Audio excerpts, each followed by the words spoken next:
Assalamualaikum warahmatullahi wabarakatuh. Boleh dengar ke suara saya ni? Boleh Ustaz, jelas. Ya, okey.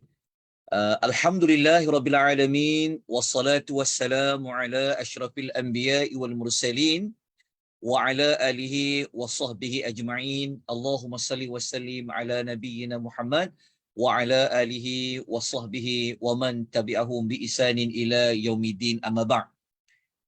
Tuan-tuan dan puan-puan rahimani wa rahimakumullah, kita bersyukur kepada Allah Subhanahu Wa Taala sekali lagi pada malam ini kita dapat meneruskan sesi ulang kaji nama, tema dan tujuan bagi surah-surah di dalam Al-Quran, yang mana kita akan membincangkan surah yang ke-13, iaitu suratul Ra'di.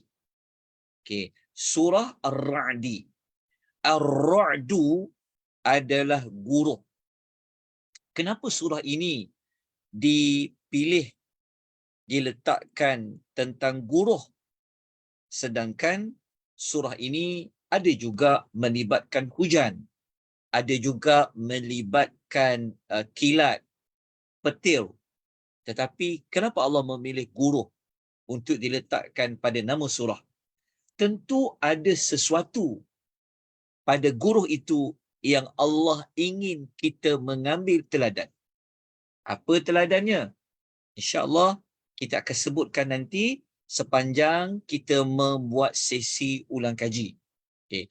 Sebelum kita bincangkan tentang di manakah sumber ayat yang ada menyebut tentang kalimah Ar-Ra'du, kita sebut terlebih dahulu kedudukan juzuk bagi suratul Ra'di.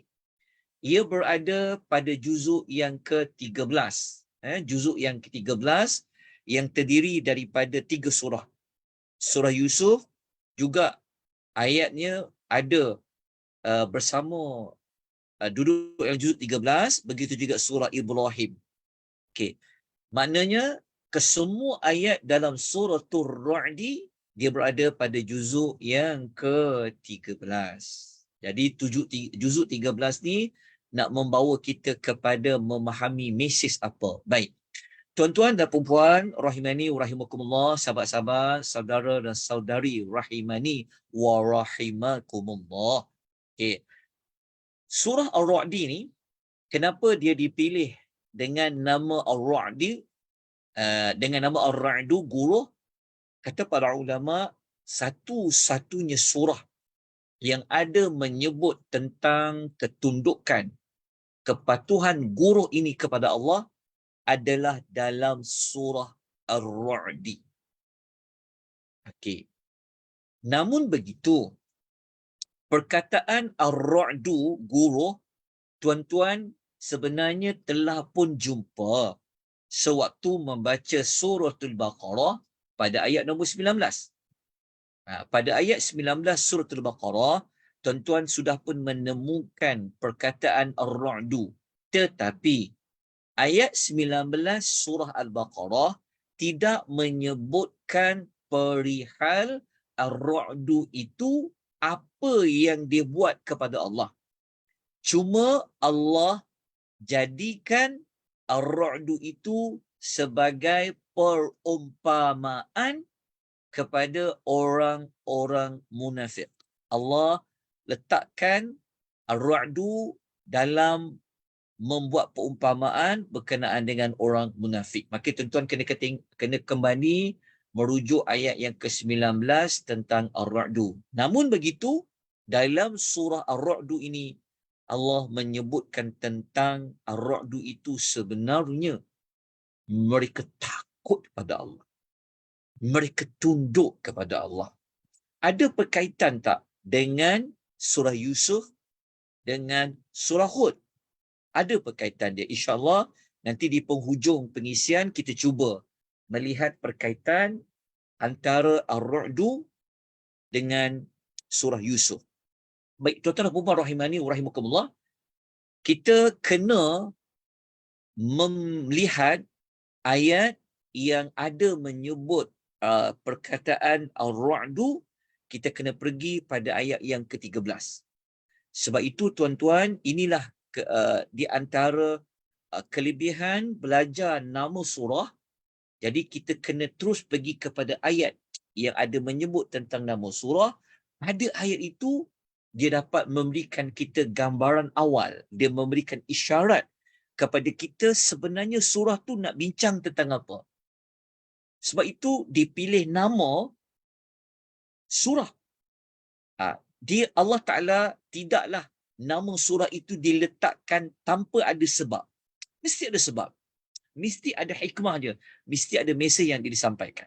Jadi kita kena terus pergi ayat yang ke-13 yang ada menyebut tentang perkataan Ar-Ra'du. Baik, kita pun bukalah ayat yang ke-13.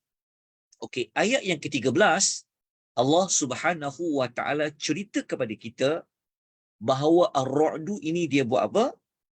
A'udzubillahi minasyaitonir rajim. Wa yusabbihu ar-ra'du bihamdihi wal malaikah min khifatihi. Okey, Allah mengatakan dan guruh itu, Ar-Ra'du itu, guruh itu sentiasa. Wa yusabbih ni adalah kata kerja, fa'il mudhari'. Kata kerja present tense wa yusabbih tu ayat 13 itu yang menunjukkan kepada perbuatan bertasbih itu sentiasa berlaku setiap hari, tidak putus-putus, tentang apa yang dilakukan oleh guru itu bertasbih kepada Allah sampailah bila-bila, dan sambil itu mereka memuji Allah Subhanahu wa taala.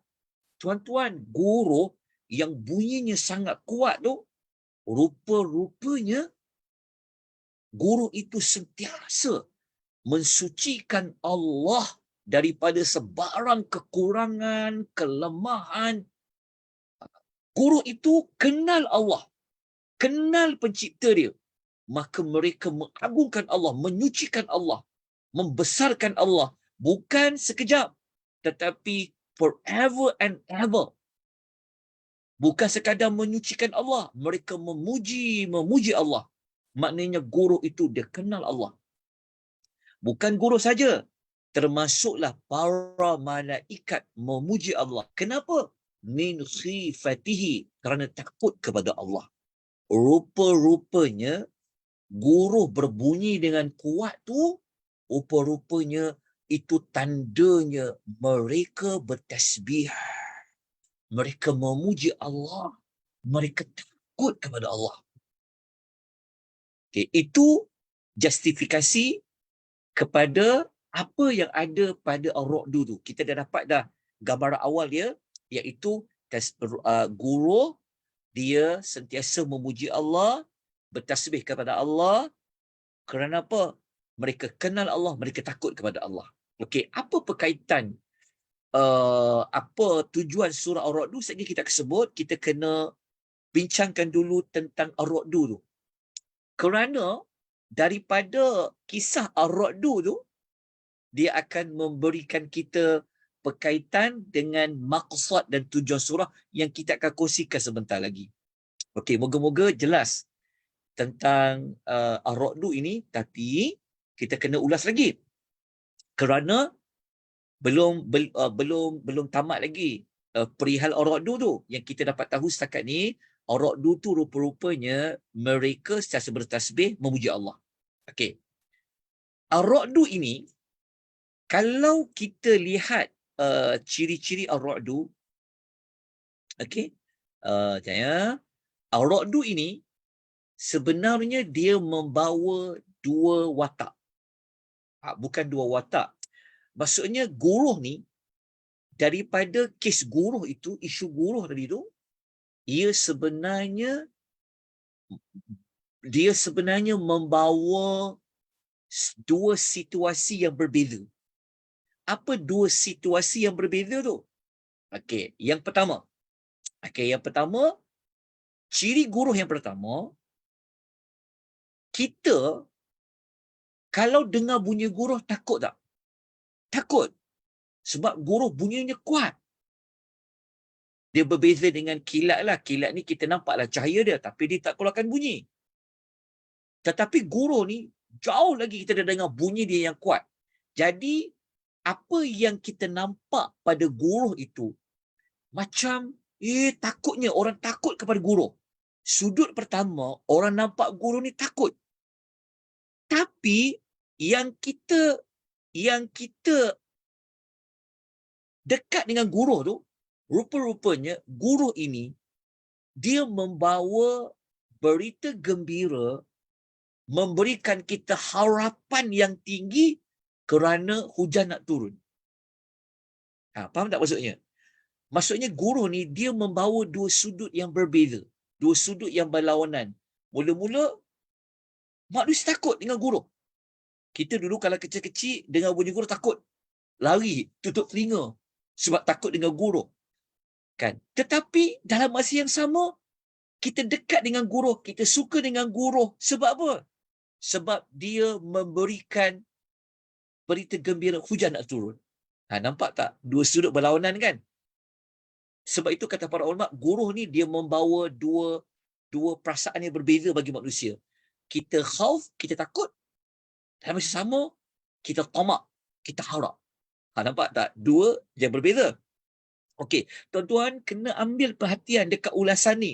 Sebab dia akan memberikan kita nanti maklumat apa yang Allah nak bawa, objektif, mesej utama dalam surah guruh ni.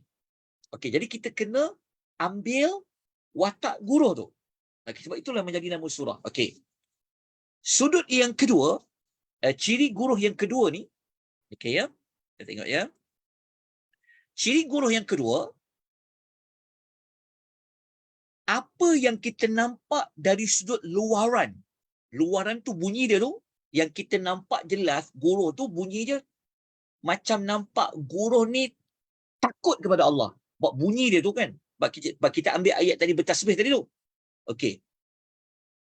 Tetapi, maksudnya kalau kita tengok bunyi guruh ni macam, hebatnya guruh. Tuan-tuan bayangkan, bunyi guruh tu, semua orang boleh dengar bunyi guruh tu. Maknanya tentu guruh kita kata, bunyi dia kuat ni. Kita nampak macam kegagahan kepada guruh tu. Tetapi, sudut lain dekat guruh tu, dia sebenarnya bertasbih takut kepada Allah. Faham tak maksudnya? Maksudnya, dari satu sudut, kita nampak guruh ni macam gagah. Macam garangnya guruh ni kan. Sampai semua jadi takut. Tapi, kalau kita tengok satu sudut yang lain, sebenarnya guruh itulah melambangkan ketakutan mereka kepada Allah, sehinggakan mereka sentiasa menyucikan Tuhan. Mereka sentiasa memuji Allah Subhanahu wa taala. Jadi kita dapati ada dua sudut pandang yang berbeza yang ada pada guruh. Okey. Tuan-tuan, tolong fahamkan dulu ciri guruh ni. Supaya nanti senang nak ikut sesi ulang kaji ni. Okey. Saya harap tuan-tuan jelas ya tentang ciri guruh ni. Satu sudut menakutkan, satu sudut kita tunggu-tunggu guruh ini datang sebab hujan nak turun. Satu sudut kita nampak guruh ni gagah. Satu sudut sebenarnya guruh ni takut. Dia penakut kepada Allah Subhanahu wa taala. Okey, dua sifat yang berlawanan. Okey.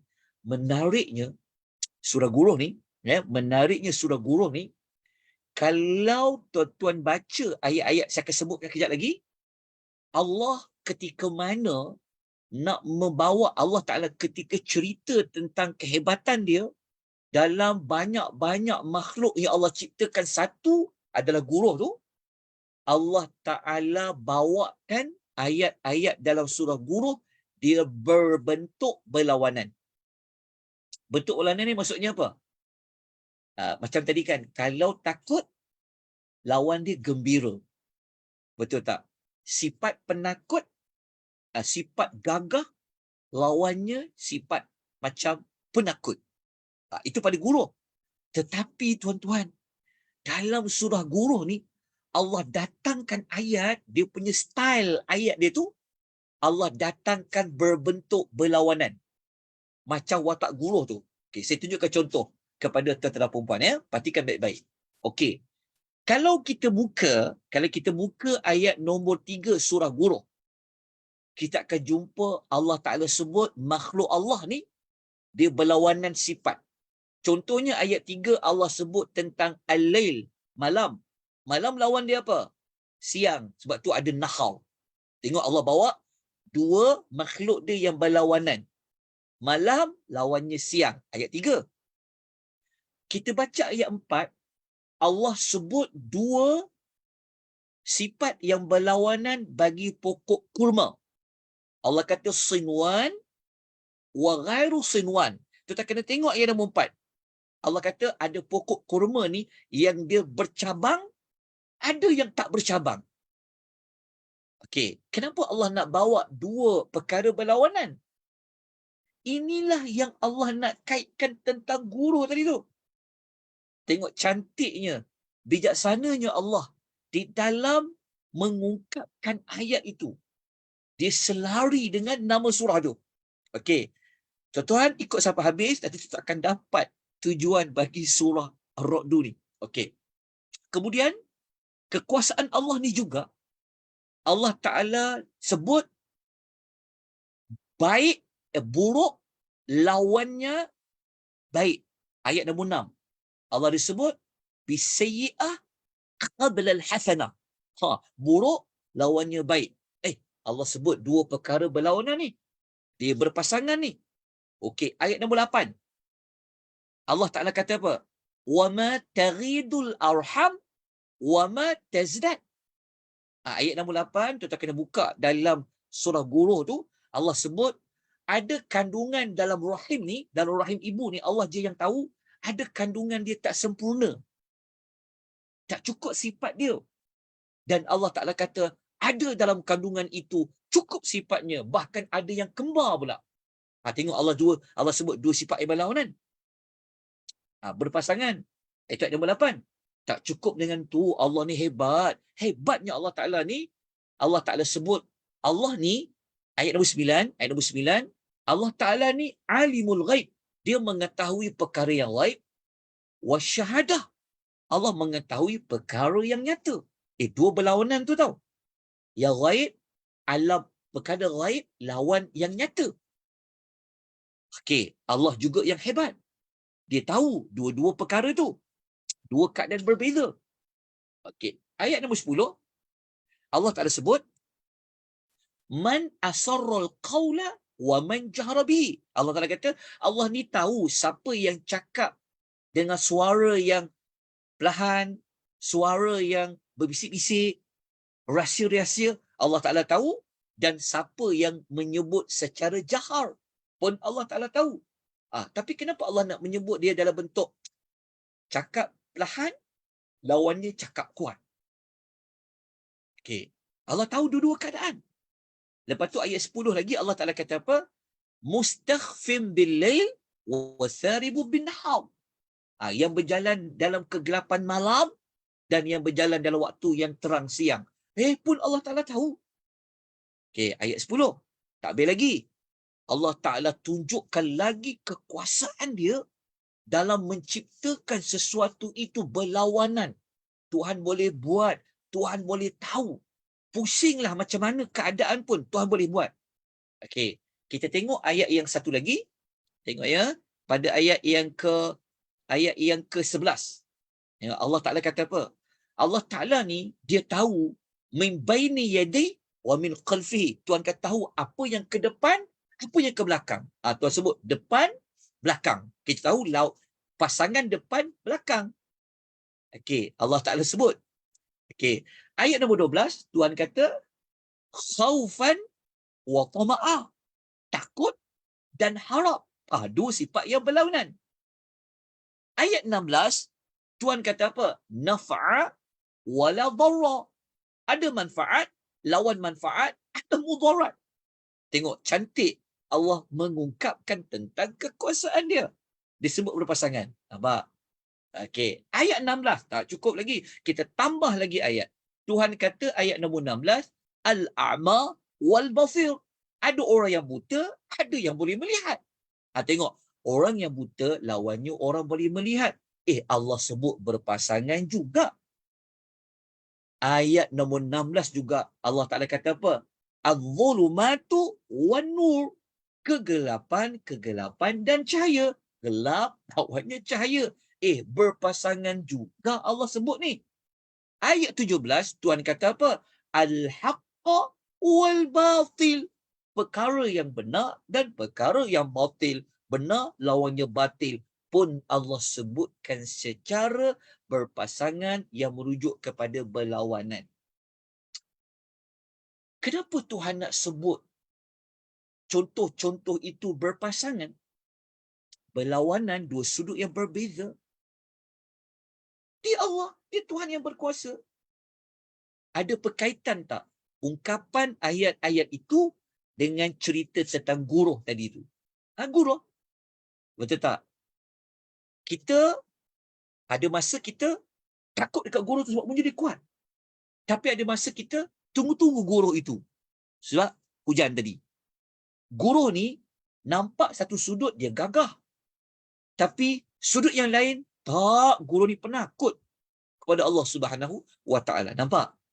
Tentara perempuan rahimani wa rahimakumullah. Okey.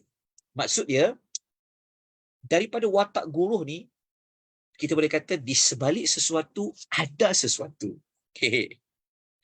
Okey, nanti tuan-tuan perlu ayat ni supaya tuan-tuan akan dapat rentak nanti pada memahami tujuan bagi surah Ar-Ra'd. Okey, dah selesai dah tentang tentang penamaan surah guruh, kenapa dipilih guruh. Cantik ya. Allah yang Maha Bijaksana tak pernah sebut sesuatu itu tanpa ada tujuan.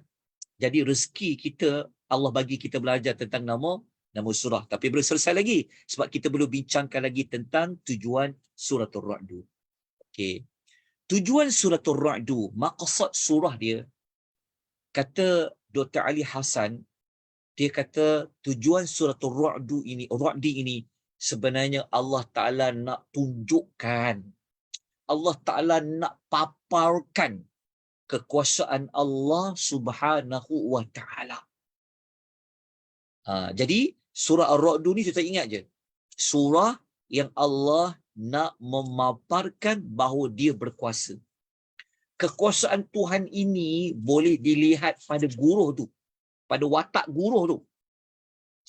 Dan masa yang sama Tuhan sebut tadi kan, ayat tadi kan bentuk berpasang-pasangan kan. Okey, kenapa Tuhan nak tunjuk dia berkuasa? Ya, kekuasaan Allah Ta'ala ni Allah telah tunjukkan dengan segala makhluk yang diciptakan, termasuk guruh tadi tu. Dalam masa yang sama, kekuasaan Allah Ta'ala ni, walaupun kita tak tengok pada penciptaan, pada makhluk yang Allah ciptakan, tapi kalau kita baca ayat Quran, kita dah tahu dah Allah ni hebat. Okey, jadi surah guruh ini tujuannya adalah untuk mengajak manusia kepada mengisahkan Allah, tauhidkan Allah. Allah nak ajak manusia ni, carilah Tuhan yang satu tu, Tuhan yang berkuasa tu. Tak ada Tuhan lain yang berkuasa. Maka kalau nak tahu hebatnya Tuhan ni, dia layak untuk disembah, dia layak untuk diibadahi, tak ada Tuhan lain. Tuhan kata, kau studilah pasal guruh tu. Apa yang kau belajar daripada Ar-Ra'd itu? Kalau Ar-Ra'd itu sendiri, dia takut kepada Tuhan, kamu manusia sepatutnya takut kepada Allah. Kalau Ar-Ra'd itu mentauhidkan Allah, maka kamu manusia sepatutnya mentauhidkan Allah. Terima agama Islam, terima wahyu yang Allah Ta'ala sampaikan. Okey, saya nukilkan satu lagi tujuan surah, lebih kurang sama, tapi kata Syekh Fayyaz, okey, dalam kitabnya Ma'alimus Suwar, dia kata, surah Ar-Ra'd ni surah yang Allah nak menjelaskan keagungan dia, sama macam yang tadi tu. Dalam masa yang sama, Tuhan nak memberikan jawapan balas.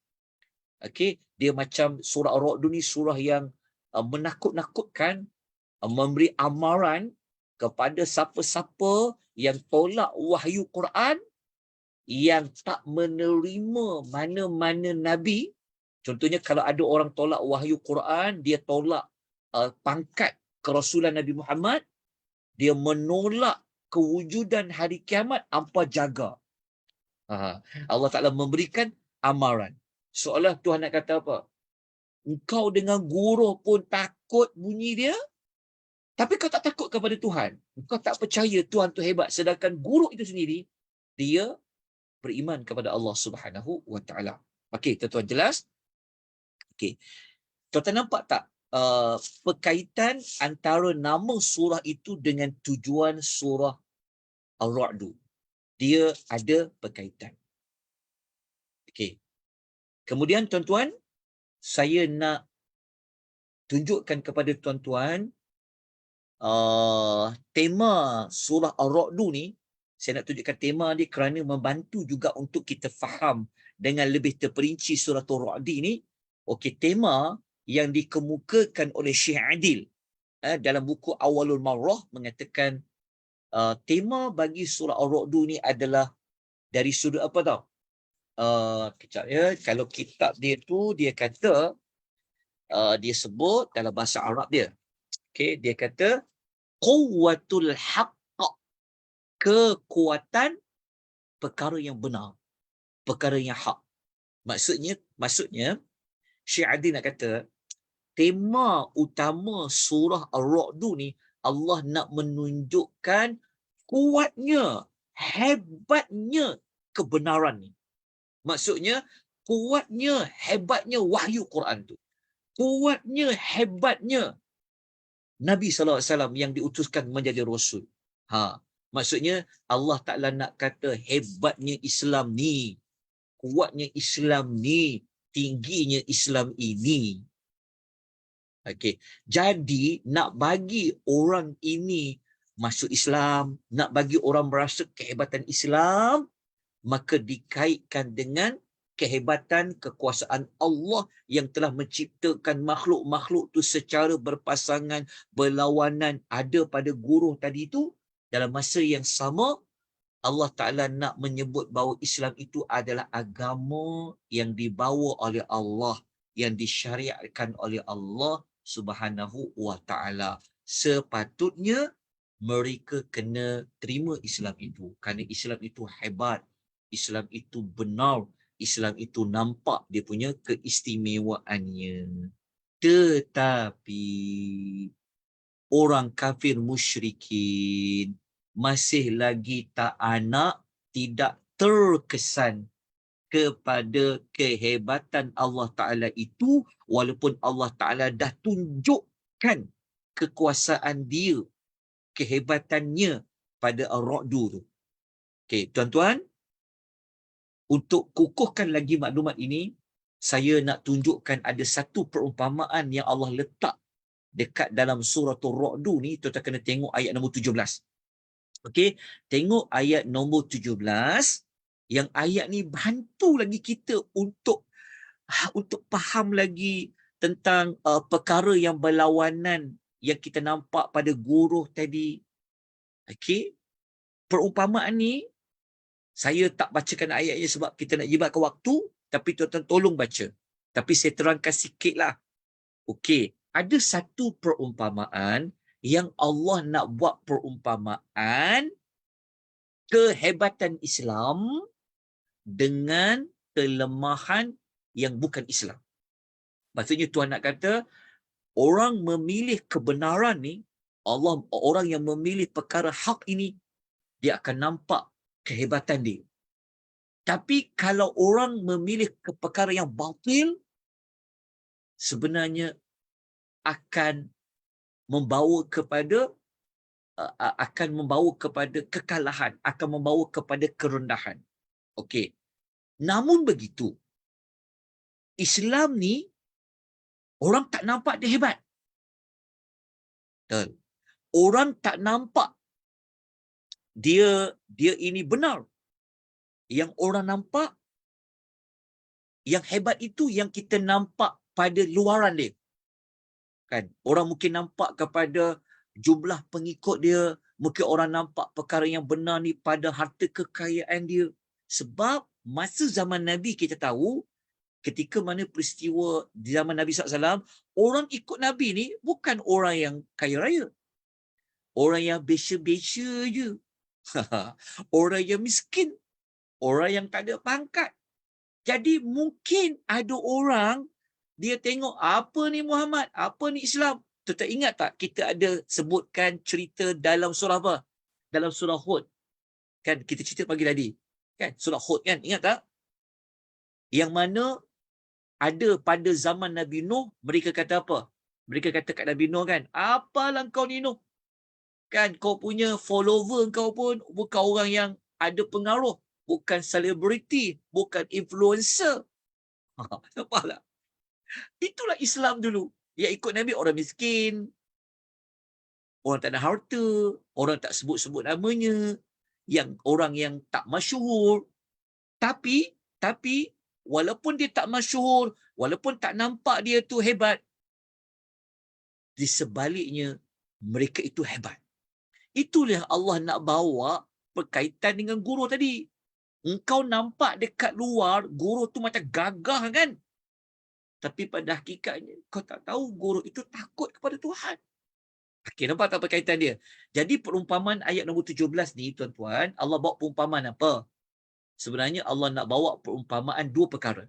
Okey, kita jimatkan waktu tapi kita kena tengok perumpamaan tu. Okey. Allah bawa sebenarnya Allah nak buat perbandingan antara perkara yang benar. Islam itu benar, wahyu itu benar, kiamat itu benar. Okey, nak lawan pada perkara batil. Okay, nak lawan kepada perkara batil ni, Allah buat perumpamaan dua. Perumpamaan yang pertama adalah air mengalir sangat deras. Okey, mengalir sangat deras di bawah dia. Ingat ya, air mengalir, kita tak nampak di bawah dia, yang kita nampak apa? Buih ke atas. Okey. Lepas tu Allah Taala kata apa? Orang yang bakar logam. Orang yang dia bakar logam, dia nak bakar emas ke, timah ke, perak ke, waktu dia nak bakar logam tu akan keluar karat daripada logam yang dibakar tu. Jadi kenapa Tuhan kata Allah turunkan air, ada air yang menetap dekat bumi, kemudian keluar buih dia di atas. Kemudian kalau orang yang bakar logam, ditempa logam tu dia kena bakar, kemudian keluar karat-karat, tahi biji tahi emas ke, tahi timah tu orang buang dia. Dan Allah Ta'ala kata apa? Yang buih itu tak berguna, yang karat-karat logam tu tak berguna. Kenapa Allah bawa contoh tu? Sebenarnya Tuhan nak kata yang berguna ni adalah air yang duduk kat bawah. Kita tak nampak dia. Yang kita nampak buih kat atas tu. Safar sarap di atas tu. Macam tu juga pada logam. Okey. Sebab itu para ulama kata, saya rujuk dalam Tafsir Al-Misbah. Okey. Pak Qursyab dia ulas macam ni. Ini ayat 17 ya, perumpamaan dia ada kaitan dengan guruh tu. Okey. Kata Pak Qursyab, dia kata kebatilan walaupun nampak dengan jelas di permukaan dan meninggi seperti menguasai air yang mengalir. Macam kita tengok banjir kan, banjir kita tak nampak kat bawah dia, kita nampak kat atas. Okey, Pak Qursyab kata apa? Itulah contoh perkara batil. Perkara batil orang nampak, weh, dia kaya, dia pangkat besar, VVIP, hebatnya orang yang ikut grup kebatilan ni. Tapi orang ikut Nabi ni tak nampak. Mereka tak ada nama, mereka tak ada pangkat. Okey. Kemudian Pak Qursyab kata apa? Macam tu adalah dengan begitulah dengan logam tu. Okey. Jadi kesimpulan dia, Syekh Adil kata, surah ini memberikan penjelasan kepada kita bahawasanya kebenaran itu kukuh, jelas dan kuat sekalipun manusia tak nampak dia dari sudut zahir. Sebaliknya, kebatilan itu lemah walaupun manusia dapat lihat dia dengan jelas dia. Okay. Ini sebenarnya perumpamaan ayat 17 ni Allah nak kaitkan dengan Nabi Muhammad, pengikut dia, agama yang dia bawa. Allah nak bandingkan dengan orang yang musuh kepada Nabi tu. Okay, pengikut dia, pengaruh mereka dan kepercayaan yang mereka anuti. Jadi Allah pun membawalah contoh guru tadi. Okey, sebab guru tu membawa kepada dua perihal yang berbeza. Begitulah Islam, begitulah kebatilan. Pada ketika surah ni turun di Mekah, Islam tu tak popular. Islam ini tidak diminati oleh orang-orang Arab musyrikin. Tapi yang mereka tak minat, yang mereka benci, mereka marah itulah. Sebenarnya itulah ada nilai-nilai kekuatan, nilai-nilai keistimewaannya. Maka Allah minta mereka belajar, ambil teladan daripada guru yang berbunyi itu. Di sebalik guru itu menakutkan, tapi di sebaliknya ada kebaikan. Soalnya macam engkau nampak pada zahir guru ni macam ni, tapi hakikatnya dia begini. Engkau nampak perkara batil itu seperti ini, tapi pada hakikatnya seperti itu. Contohnya. Jadi kita nampak di sebalik Islam ni, nampaknya macam Islam ni tak menjadi popular, tetapi pada hakikatnya sebalik. Jadi itulah seberingkas yang dapat saya kongsikan untuk pengisian pada malam ini, ulang kaji surah Ar-Ra'd. Okey, apa perkaitan dengan kisah Nabi Yusuf? Yang kita dapati kisah Nabi Yusuf ni macam mula-mula nampak macam dia ni gagal, tapi pada akhirnya dia berjaya. Di sebalik sesuatu ada sesuatu, ataupun kita nak kata surah Ar-Ra'd ini membuktikan bagaimanakah kehebatan Tuhan yang telah tolong orang yang ada masalah, yang berada dalam kesulitan, kerana Allah itu hebat. Maka kehebatan Allah Ta'ala itulah yang membawa kepada hujungnya adalah mengistakan Allah Subhanahu wa Ta'ala. Kesimpulannya, surah Ar-Ra'd ini ingat je, surah yang memaparkan kekuasaan Allah Subhanahu wa Ta'ala. Kekuasaan Allah Ta'ala itu boleh dilihat pada watak guru itu. Dan beberapa contoh-contoh ayat yang lain Allah sebut secara berpasangan. Jadi kalau dah tahu Allah tu hebat, Allah tu maha berkuasa, maka dia punya hujungnya bawa kepada apa? Membawa kepada mengikhlaskan Allah Subhanahu wa Ta'ala. Dikuatkan dengan ayat perumpamaan tadi. Wallahu Ta'ala a'lam. Okey. Itu saja untuk kupasan pendek untuk malam ini suratul Ra'd. Tuan-tuan ada sebarang persoalan ataupun tuan-tuan ada sudut pandang yang lain tak seperti yang saya telah jelaskan? Setakat saya baca beberapa rujukan, itulah yang dapat dipelajari. Wallahu ta'ala alam. Mohon maaf kalau ada kekurangan dan sebagainya. Okey, ada apa soalan? Ya, sahabat-sahabat, tuan-tuan yang ikut di aplikasi Zoom, ada pertanyaan tak? Ada pertanyaan? Dekat TikTok ni ada orang tanya, tapi saya kemukakan dulu persoalan yang di aplikasi Zoom.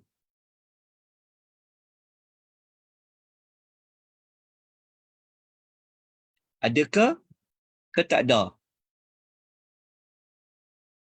Dekat chat tak ada Ustaz, dekat FB tak ada. Tapi kau pernah dengar salah satu tema surah Ar-Ra'd ni adalah pergerakan. Pergerakan? Pergerakan dia kata hakikat kehidupan selepas kematian. Kau tulis kat sini tapi tak ingat dapat kat mana. Apa hakikat apa kak? Hakikat kehidupan selepas kematian. Ada dua tema. Tema satu pergerakan, tema dua hakikat kehidupan selepas kematian. Apa kaitan dengan guruh tu? Itulah tulis dekat sini tapi tak tulis dia punya sebab tu. Dia kata tanda kehidupan mesti ada pergerakan, sebab guruh tu kan sebelum hasilkan guruh tu dia nak hasilkan hujan apa semua tu berlaku melalui pergerakan. Wallahu ta'ala a'lam. Iaitu saya tak boleh nak bagi apa-apa komen lah. Allahu ta'ala. Dalam surah Guruh ni, dia ada kaitan dengan orang yang mengingkari hari kebangkitan, ya, hari hidup semula. Jadi surah Guruh ni memberikan penjelasan tentang Allah Ta'ala ni dia berkuasa, dia boleh buat apa saja. Termasuklah menghidupkan orang yang mati. Mungkin kaitan dengan hujan tu, seperti mana Allah menghidupkan orang yang dah mati dengan ditimpa air hujan. Wallahu ta'ala a'lam. Yang tu saya Okey, Ustaz. Sebenarnya dia kait dengan ayat 5 tu. Sebab orang kafir orang bertanya, apabila kami telah menjadi tanah, adakah kami akan dikembalikan menjadi makhluk yang baru? Okey. Boleh, itu yang kita sebut tadi tu, dia ada kaitan dengan hari kematian. Okey. Namun perbincangan kita tentang berkaitan dengan nama surah. Nama surah. Jadi sebenarnya salah satu daripada kekuasaan Allah adalah pada menghidupkan orang yang mati. Yang itu. Tapi keseluruhannya adalah untuk menzahirkan tentang kekuasaan Allah Ta'ala tu. Bentuk dia, cara dipaparkan kekuasaan dia itulah macam-macam Tuhan buatlah, yang telah pun kita sebutkan. Jadi kalau tuan-tuan nak tahu lebih lanjut, maka kena tengok pada permulaan ayat surah Ar-Ra'd sampai ayat nombor 13, ayat nombor 14. Wallahu ta'ala alam, Kak. Boleh dikaitkanlah secara tidak langsung. Tapi perbincangan kita tentang nama bagi surah tersebut. Wallahu ta'ala alam. Okey. Ada soalan dia tanya dekat ruangan chat, dekat message di TikTok ni, dia tanya soalan macam ni. Kejap ya, saya jawab. Mungkin sahabat-sahabat kita dekat aplikasi Zoom pun boleh ambil manfaat. Okey. Mana pula dah soalannya? Dia tanya apa dia ni soalan dia. Kejap ni. Dia tanya soalan dia tadi tu. Apa soalan ni?